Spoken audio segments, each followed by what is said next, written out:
আজ মহান শহীদ দিবস এবং আন্তর্জাতিক মাতৃভাষা দিবস উপলক্ষে পড়ছি আমার লেখা কবিতা বাংলা ভাষার গান। লিখতে বসেছি তোমাদের নামে বাংলা ভাষার গান। বাংলা ভাষার তরে তোমরা দিয়ে গেলে তাজা প্রাণ।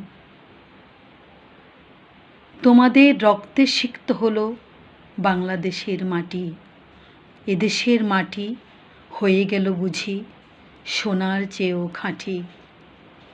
বাংলা ভাষার মুক্তির তরে ভাইয়ের তাজা রক্ত, তাই তো মোরা স্মরণ করি হাতটি যদিও রিক্ত।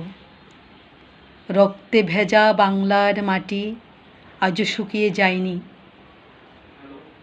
বারে বারে শহীদ ভাইদের স্মৃতিটি ভোলা হয়নি। বাংলা ভাষার বর্ণমালা থাকবে যতদিন, তবুও কভু শেষ হবে না তোমাদের যত ঋণ। আবারও বিনম্র শ্রদ্ধা জ্ঞাপন করছি ভাষা শহীদদের প্রতি। ধন্যবাদ সবাইকে।